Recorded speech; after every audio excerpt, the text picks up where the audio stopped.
আসসালামু আলাইকুম। আশা করি সবাই ভালো আছেন। ঢাকা শেয়ার বাজারের পক্ষ থেকে সবাইকে স্বাগতম জানাচ্ছি আজকে ভিডিওটি দেখার জন্য। আগামীকাল মার্কেট নিয়ে মূলত আলোচনা করব। আজকে সোমবার, শ্রীকৃষ্ণের জন্মদিন, জন্মাষ্টমী, আজকে বন্ধের দিন। তো আগামীকাল মার্কেট নিয়ে আলোচনা করব। তো আজকে মার্কেটে ভিডিওতে মূলত আলোচনা করব যে যেসব শেয়ার খুবই পড়ে গিয়েছে এবং যেসব খুবই ডাউন ট্রেনে রয়েছে সেসব শেয়ার নিয়ে আলোচনা করব। তাছাড়াও আরও বিস্তারিত কিছু কোম্পানি নিয়ে আলোচনা করব। তবে ওভারঅল মার্কেটে কিন্তু মানি ফ্লো কিন্তু এখনও কিন্তু ব্যাংকিং সেক্টর এবং ফাইন্যান্স সেক্টরে। আর একটা জিনিস মনে রাখবেন, ব্যাংকিং সেক্টরে কিন্তু মার্কেটে মূলধন অনেক বেশি, তাই হচ্ছে সামান্য পরিমাণ বৃদ্ধি পেলে ইন্ডেক্স বৃদ্ধি পায়, বা সামান্য পরিমাণ বৃদ্ধি পেলে মার্কেট সবুজ থাকে। কিন্তু অন্যান্য সেক্টরে যেমন কোম্পানি সেক্টরে কিন্তু শেয়ারগুলি কিন্তু পড়ে যায় এবং ব্যাপকভাবে কারেকশন দেয় এবং অনেক ফল করে, যার জন্য কিন্তু মার্কেট কিন্তু পজিটিভ এবং কোম্পানি শেয়ারগুলি কিন্তু নেগেটিভ।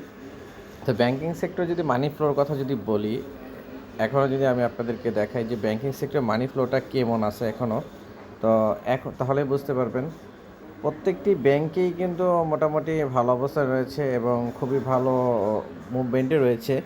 তো ব্যাংকিং সেক্টর মানি ফ্লো যদি আপনাদেরকে দেখায়, এখনও কিন্তু ব্যাংকিং সেক্টর মানি ফ্লো খুব ভালো অবস্থানে রয়েছে এবং মানি ফ্লোর এমএসসিডি কিন্তু খুব সুন্দর অবস্থানে এবং আরএসআইও কিন্তু মোটামুটি ভালো অবস্থানে। দেখা যাচ্ছে যে এই সেক্টর মানি ফ্লো কিন্তু এখনও কিন্তু কমেনি এবং মনে হচ্ছে যে সামনের দিকে কিছু না কিছু শেয়ারের ব্যাংকিং সেক্টরের শেয়ার কিন্তু গেম হবে এবং মার্কেট সেদিকে কিন্তু লক্ষণ দিচ্ছে। আর যেহেতু কিন্তু এই সরকারে কিন্তু অর্থ উপদেষ্টা, বাংলা ব্যাংকের governor, Bangladesh security exchange commission সবই কিন্তু ব্যাংকিং সেক্টরের থেকে, তো ব্যাংকিং সেক্টরে কিন্তু একটা না একটা শেয়ার গেম থাকবে বা মুভমেন্টে থাকবে, সেটাই কিন্তু বোঝা যাচ্ছে।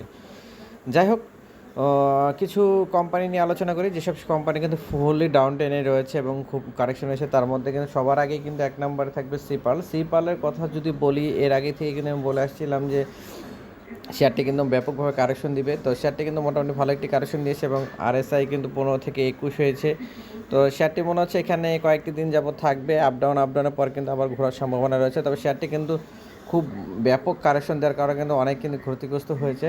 তো শেয়ারটি যদি কথা বলি, 98 টাকা থেকে কিন্তু শেয়ার 95 টাকা থেকে কারেকশন দিয়ে কিন্তু শেয়ারটি কিন্তু 51 টাকা কিন্তু নেমেছিল, 52 টাকা 10 পয়সা, যেটা গতকালকে লো ছিল। তো এখান থেকে শেয়ারটি হয়তো বা ঘোরার সম্ভাবনা থাকতে পারে, বা এখান থেকে যদি কারেকশন দেয় তাহলে শেয়ার হয়তো বা আরও 3-4 টাকা কারেকশন দিতে পারে, বেশি দেওয়ার সম্ভাবনা নেই।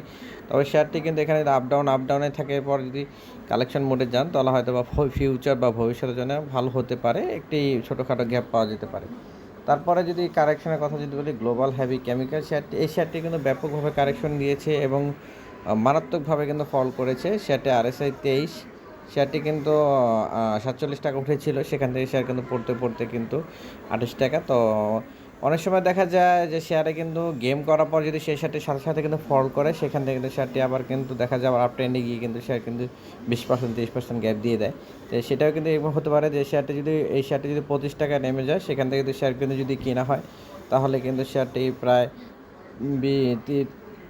30 থেকে 20% গ্যাপ দেওয়ার সম্ভাবনা থাকতে পারে। এখনও যেহেতু মার্কেটের সম্ভাবনা বা মার্কেট, এখানে প্রেডিকশন নিয়ে কথা বলতে হয়। তারপর শেয়ার নিয়ে আলোচনা করি, সেটা হচ্ছে টেকনোড্রাগ আইপিও শেয়ার। তো আইপিও শেয়ারে একটু প্রবলেম ছিল যে যারা বাংলাদেশ সিকিউরিটি এক্সচেঞ্জে ছিল তারা হচ্ছে আওয়ামী লীগ পন্থীর লোক ছিল, তো সেখানে কিন্তু শেয়ারটাই ফল করার মূল কারণ। তো শেয়ারের কথা যদি বলি, আরএসআই কিন্তু 58, শেয়ার উইলিয়াম -100, সব কিছুই কিন্তু দেখা যাচ্ছে মোটামুটি একটি ভালো অবস্থান। এখনও কিন্তু এমএসসিডি হয়নি, তবে এমএসসিডি কিন্তু এখনও পজিটিভই শো করছে। মনে হচ্ছে যে শেয়ারটি যদি এখান থেকে যদি ঘুরে, তাহলে শেয়ারটি এখান থেকে বোলেঞ্জার কিন্তু আর নিচে ডাউন ট্রেনে শো করবে না। তো এখান থেকে কারেকশন মোড়ে পাওয়ার পর শেয়ারটি কিন্তু আবার বৃদ্ধি পেয়ে, আর যদি এখান থেকে না ঘুরে তাহলে কিন্তু শেয়ারটি আরেকটু কারেকশন হতে পারে।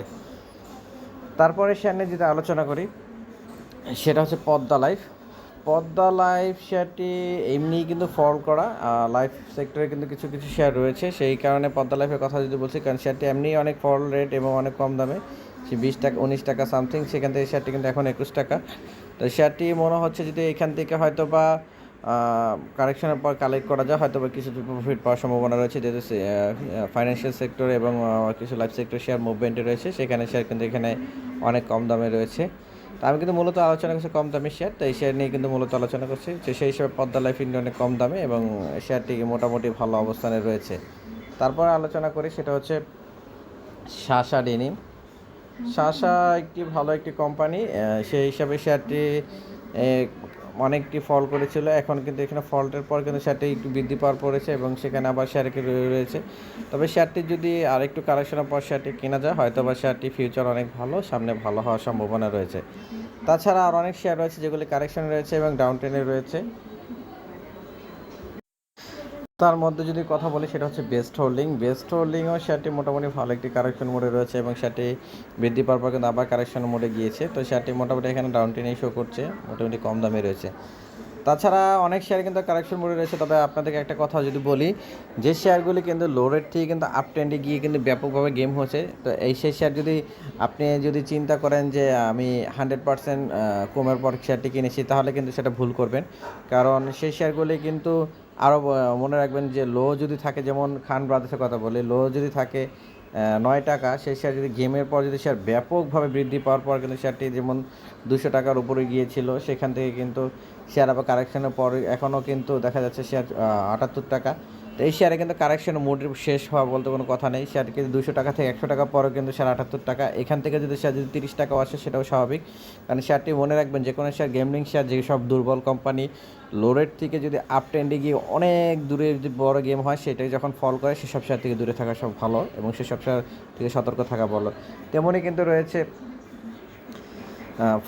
ফরচুনও কিন্তু বড় একটি গেম হওয়ার কারণে কিন্তু শেয়ারটি কিন্তু 14 টাকা থেকে বড় একটি গেম হয়েছিল এবং সেই শেয়ারটি কিন্তু পড়তে পড়তে কিন্তু অলরেডি আরেকটা কারেকশন দিয়েছে। এই শেয়ারটি 26 টাকা। এই শেয়ারটা যদি 20 টাকার নিচেও আসে, তাও মনে করবেন স্বাভাবিক, কারণ এই শেয়ারগুলি কিন্তু বড় গেম হওয়ার পর কিন্তু শেয়ার সবসময় পার্টি আউট হয়ে যায়, তখন কিন্তু আর গেম হওয়ার সম্ভাবনা থাকে না। হয়তো বা 2-1টি টান ইনস্টিটিউশন দিয়ে থাকে, যে তখন কিন্তু শেয়ার তারা সেল আউট করে কিন্তু বের হয়ে যায় এবং লস দিয়ে কিন্তু বের হয়ে যায়। তো এইসব শেয়ার থেকে একটু সতর্ক থাকবেন। যখন কোনো শেয়ার বড় গেম হয়, সেসব শেয়ার থেকে একটু দূরে থাকবেন এবং সাবধানে থাকবেন। তো আরও কিছু কিছু শেয়ার মার্কেট রয়েছে, যেটা আমি গতকালের ভিডিওতে দিয়েছি, এবং মার্কেটে আমি মূলত একটু ডাউন ট্রেনের শেয়ার নিয়ে আলোচনা করলাম। হয়তোবা মার্কেট ডেক্সের কথা যদি বলি, এখানে কিন্তু হয়তো একটু কারেকশনের পর কিন্তু আবার ঘোরার সম্ভাবনা রয়েছে এবং আপ ডাউন করে রয়েছে। তবে ওভারঅল মার্কেটে যদি মানি ফ্লোর কথা যদি বলি, আপনারা অবশ্যই দেখেছেন কোন দিকে রয়েছে। তো অবশ্যই একটু ঠান্ডা মাথা বুঝে শুনে ইনভেস্টমেন্ট করবেন। ডাউন ট্রেনের শেয়ারগুলি কিন্তু একটা সময় আবার মার্কেট ভালো হলে কিন্তু আবার আপ ট্রেন্ডে যায়, তো অবশ্যই বুঝে শুনে শেয়ারগুলি কিনবেন, কেনাবেচা করবেন। তো আজকের জন্য এতটুকু। সবাই ভালো থাকবেন, সুস্থ থাকবেন। আসসালামু আলাইকুম।